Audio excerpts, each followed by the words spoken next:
Good morning, brilliant people. Welcome once again to another video. So, kani siya nga video mga my dear, murag magkarakara ang show ani.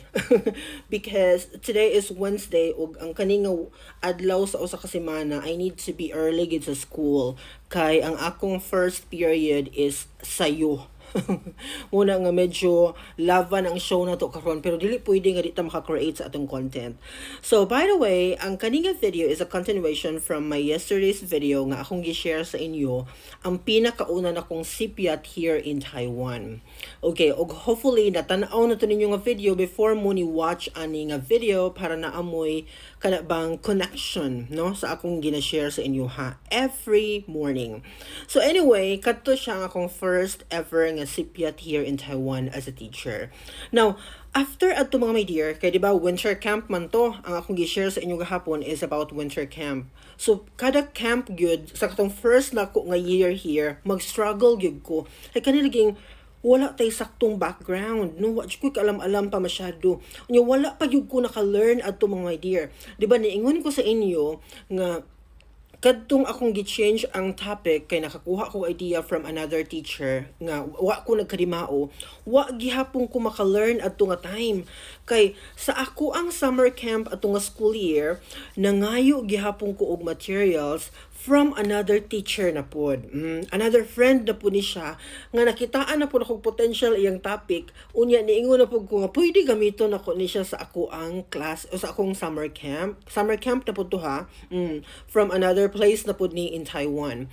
So lagi kay elementary man iyang estudyante, so ang approach gud sa iyahang camp is pangbata gid siya, which is pag-present nako sa ako ang coordinator o katong akong partner, medyo wala sila ganahi, no? Kay ngano ma-feel magud nila nga dili nako siya gi-create. Ako yung napansin ani akong school, no?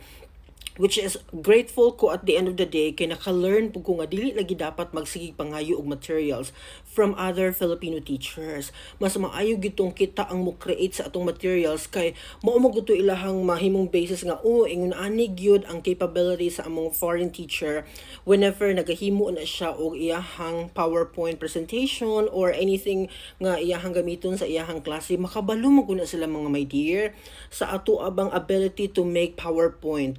Kung makita nila nga, hala, naglupad-lupad naman iyahang mga photo, for sure, dili man niya created. Ana. So, kadto siya nga time, mura sila nagkaroon ng hinala ba, no? Hindi man sila ganahan, ana. So, karon ang gihimo nila mga my dear, naa sila gipang pa-remove ato nga part. Kaya syempre, sa ako ang summer camp, wala naman ko nag-submit og akong kaugalingong plan. Kumbaga, ang first na ko yun nga gi-upload, ang akong first nga gi-send, katog yung akong pinangayo from my friend, ana. So karon paglantaw nila lagi kay daghan mas liwa ganahi, so naa sila gipatanggal adto nga mga parts or whatsoever kay grabe ra daw kaayo ka pang bata, di daw ma-applicable sa audience nako nga mga 7th graders na nya, pa 8th grader na biya sila ato nga time, so medyo dagko na gyud. So karon ang nahitabo mga my dear, naay na nga bilin ato nga part, pero ang ilang gi-demand sa ako you have to demonstrate this one. So gitagaan kong schedule mga my dear. Kumbaga murabag ako abang i-dry run sila nga ingon ani ang pagkuan, pero ang akong audience adto, ang akong coordinator ug ang akong partner. Kay diri magud sa akong school na ako'y coordinator at the same time na apog ko kumbaga kung naa kay 7 ka buok nga partner sa mga teachers ha kana imuhang daily partners nimo sa imong mga classes, naapog kay direct nga contact ana isa sa ilahang 7. So kadto siya, mautoy akong audience that time. Unya after atong demonstration nako, okay man siya pero daghan sila gipangayo sa ako can you provide this one, imo ba ning mahimo sa actual nga camp whatsoever, blah blah blah. Og tuod man mga my dear, ako gitong nalagpasan nga adlaw katong akong gi-demonstrate in front of them. Pero maulagi na didto ko nag-struggle pag-ayo sa pagpangita sa mga materials kay ang uban nga mga materials nga naka-reflect didto di na ko makitaan sa mga store nga naa diri sa akong area. Grabe taong struggle niya at the time ang good dili pa kaayo kumot maulaw pa man ko nga mga time mo approach nga pwede man unta na kaana mo duol sa imuhang partner unya siya imong suguog pamalit Kay ngano, mas dali magud sa iyahang part nga mamalit sa mga materials because masabtan man niya ang language niya, makabalo man siya, aha siya padulong. Syempre, dugay naman na siya here, 'di ba? So, ingon ana ta na ang akong gihimo. However, adto nga time, murag wa pag gyud ko'y guts mga my dear nga mangayog help sa ako ang mga partner. So, ako gyud tong gimaniho tanan, unya kay naaman to'y part nga kana batang egg mosaic. Sus Ginoo ko day, ako pagyoy ng hinlo sa mga egg kanang mga kabhang mga salin-salin diri sa amuhang canteen. Ako pagyud tayo ng hugas adto, grabe na kung paningkamot nga ma-prepare in tawon siya. So anyway, nalagpasan to nako mga my dear, pero again, same sa ako ang winter camp, dili gid siya ingon anak ka successful. As in, makaingon jud ko nga dili sila ingon na anak ka happy sa ako ang presentation at the time or katong camp nga akong gi-create, murag wala kayo siya impact sa ako ang school. Kumbaga yes na lang, murag ana bitaw, amo na lang usa kang sabton kay first year pa manimo. Pero from that moment, mga my dear, daghan ko'y nakutlo nga ma-apply nako or na-apply nako sa akong kaugalingon. Especially kana bitong dapat kita gyud magplano sa ato ang camp. Kay right after that year, akong following year, akong second year, okay naman. Akong third year, karon. So, ang akong camp is on July 1st and 2nd. Kana siya. Right after mahuman ang school year, ako ding ikandak ang ako ang summer camp. Pero ready na. Kadto pang May. Na-plaster na tanan ang ako ang camp. Which is, wala ko nangayog materials from another teachers or any other teachers ng mga Filipinos here in Taiwan.